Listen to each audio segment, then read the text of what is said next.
What thing? Hi, Ruth. I can't hear you. Can you hear me? Hi, Rachel. I'm supposed to be muted. Oh, that makes sense. I can hear you and you look wonderful. Yeah. Oh, thanks. Can't wait to hear you talk. Do you want me to send you my or can you kind of see it? Do you want me to tilt it more? I can see. No, I can see. Okay. It's perfect. Cool. Yeah.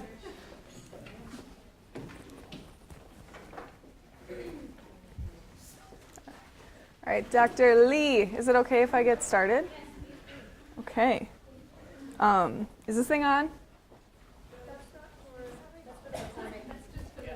But this. Oh, this is for the recording. This is for everyone. Okay. Sorry. Tim usually does our techie audio things, but all right. So I hope everyone had a lovely lunch, and I hope you're excited for round 2 of Capstone Day today. Yeah, that was really enthusiastic. I'm excited to talk to you today about a project I've been working on for a while, and it entails sound localization, bilateral cochlear implant listeners, and a lot of data on their hearing history. So, brief overview, sound localization is a really important ability that allows us, that we use to tell where a sound is coming from in 3D space. In this presentation specifically, I'm just going to be talking about localizing sounds in the horizontal plane. And we use our wonderful binaural hearing system to be able to do this. And basically, we have 2 ears, a sound signal arrives at the 2 ears, and our brain can compare minute differences in intensity and timing to give us a cue about where the sound is coming from. This skill is extremely important for safety reasons. For example, you kind of want to know where the traffic is when you're riding your bike, as well as the other major benefit is that it aids in improving speech intelligibility in noisy places. Important for quality of life, as we all know. To determine how well someone can localize a sound, we set up an array of speakers in this example. It spans 180 degrees. And then we play a sound. The listener does not know from which speaker this came from. And then we ask the listener to respond where they thought they heard it. So in this instance, pretty close to the actual location. We can then compute the amount of error by finding the difference between the actual target location and where the listener responded to compute the amount of error. And after we do this multiple times, we can calculate something called the root mean square error, the RMS error, that is the average error across multiple trials to quantify someone's sound localization ability. So in this example, this is probably a typical hearing listener. They have a really small degree of error. But what about in cochlear implant listeners? For people with one cochlear implant, because they're only receiving input from one ear instead of 2, we typically observe a really large RMS error. And studies typically estimate this to be about 60 to 80 degrees in total. And one of the huge benefits of receiving that second cochlear implant for bilateral cochlear implantation is that we observe better sound localization abilities. So for example, for a bilateral cochlear implant user, on average, they display 30 degrees less error than someone with just one cochlear implant, which is a big difference. And also on average, their error tends to be about 30 degrees RMS error. But the key word is average. So performance is still wildly variable among individuals with bilateral CIs. So in this figure, which is a plot of all the participants in this study, you see along the y-axis we have our RMS error, and then along the x we have each point represents a different participant. And the dashed line is the average RMS error of this group. And what you can see is that there are some people who are performing so close, really close to typical hearing performance in the sound localization task. But then you have some people who also have bilateral cochlear implants that have minimal to no localization ability. And there is a lot of possible reasons why we observe this huge variability. For example, there's surgical limitations. The surgeon can't guarantee that the electrode arrays are implanted at the same electrode insertion depth. Hardware and software issues. We call it bilateral hearing because the two sound processors are not synchronized. And one thing that hasn't been well elucidated is hearing history. How do hearing history factors, can they help explain the variability that we see in adult bilateral cochlear implant users? And so, as a first step in the analysis of kind of this large data set, I wanted to look at some factors individually that I thought might be important. For example, the age at the onset of hearing loss, the amount of bilateral CI listening experience that they've had at the time of testing, as well as the interdevice interval, which is defined as the amount of time between the first implant and the second implant in a sequential implantation. Because that, you could imagine, represents a period of asymmetric listening, essentially. And so in this study, it's part of a larger study being done at the Binaural Hearing and Speech Lab in the Weissman Center. Testing's been ongoing since 2011. I have not tested all 48 people, but a subset. And most of these people were implanted with both implants as adults, and the majority used Cochlear devices. The average age at testing was about 55 years old, with a large range 18 to 85, and all subjects had there was diverse hearing histories reported by the subjects. So for the analysis, I focused on these three factors that I mentioned before. And I guess what I want you to take out of these box plots, and each point represents a different participant, is that there's really a large range of the amount of years of bilateral CI experience and the duration of the interdevice interval that in this sample. But notably, I wanted to mention that all participants did have at least 1 year of bilateral CI experience at the time of testing.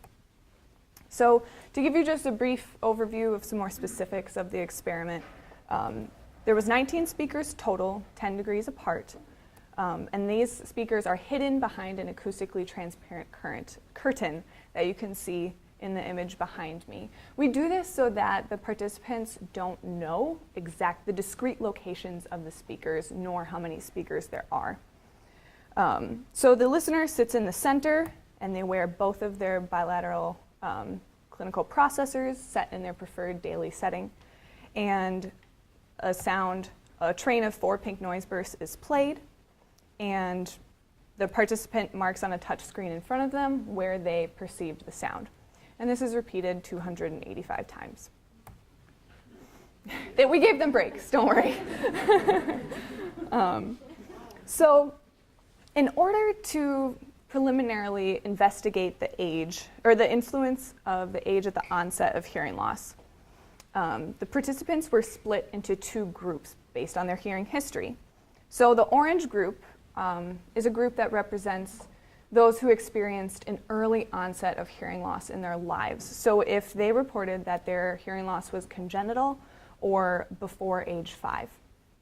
The other group, the teal group, yep, it's showing teal here, good, is the later onset of deafness, kind of what you would maybe call the postlingual group. And this group experienced the onset of hearing loss after age 7. I'm not discriminating against age 6. We just didn't have anyone age 6 in the study. So that's why you see kind of the difference in the cutoff. And when we just test to see if these 2 groups are significantly different, we find out that they are. And to my knowledge, this is the first time that I've seen, to rephrase, I have not seen reports in the literature of sound localization abilities in prelingually or perilingually deafened individuals. Most studies do focus on individuals who received cochlear implants as adults, but were also postlingually deafened.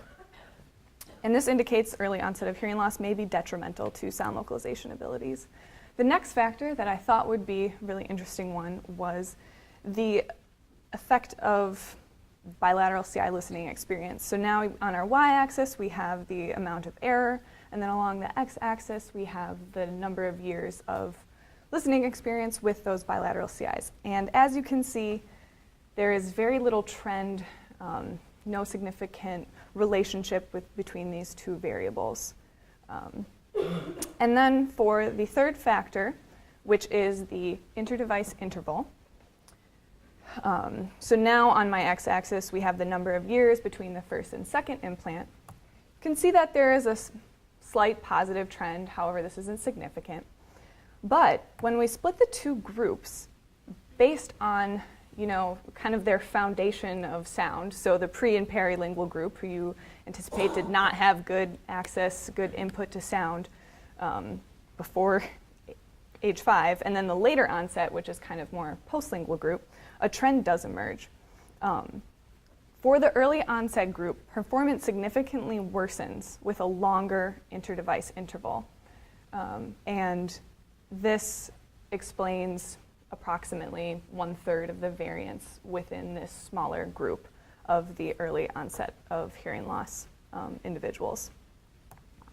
So, in sum, for bilateral CI users who experienced an early onset of deafness or hearing loss, they display significantly poorer sound localizations on average, and it appears that a prolonged interdevice interval may negatively impact performance.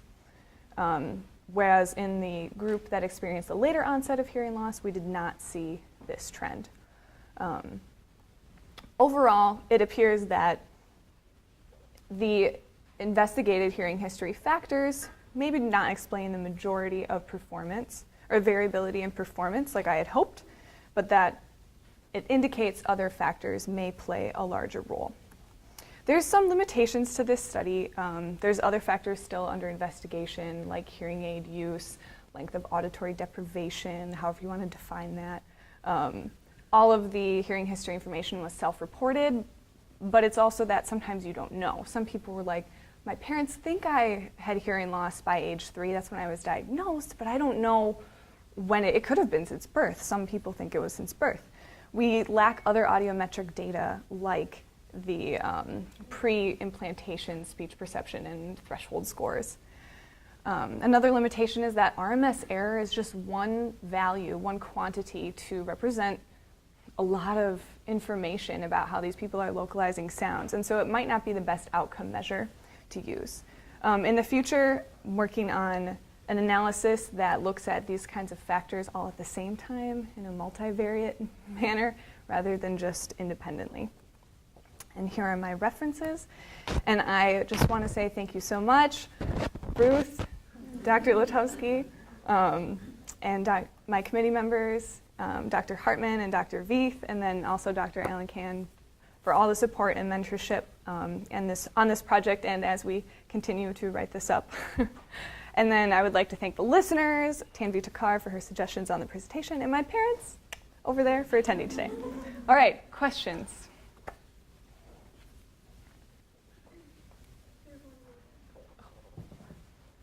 How were you able to isolate just the history as the factor versus knowing, like you said, you don't want to know the incidence, and that's how you kind of differentiate those variables. Does that make sense? Mm-hmm. No question. Yeah, so to rephrase for maybe people who couldn't hear, the question is how can you separate out the factors, like how can you tell if it's from the surgical limitations, like the various insertion depths of the electrode arrays, or from the hardware, or from the hearing history?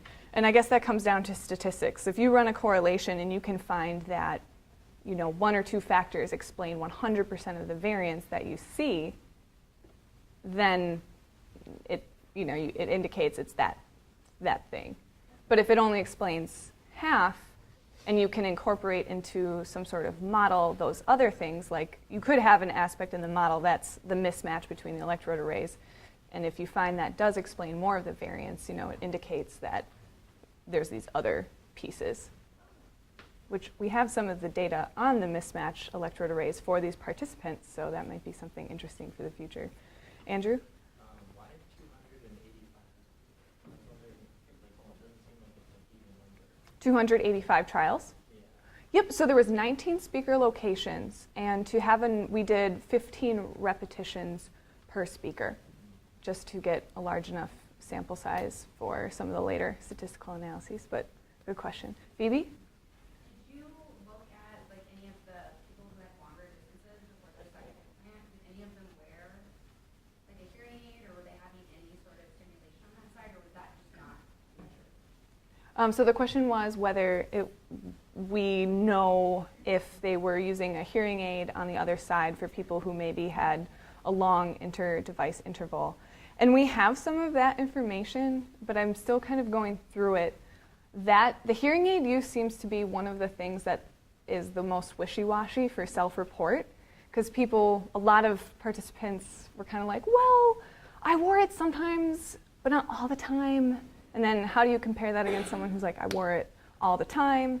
And a lot of studies in the literature get around that by just saying hearing aid use yes, hearing aid use no.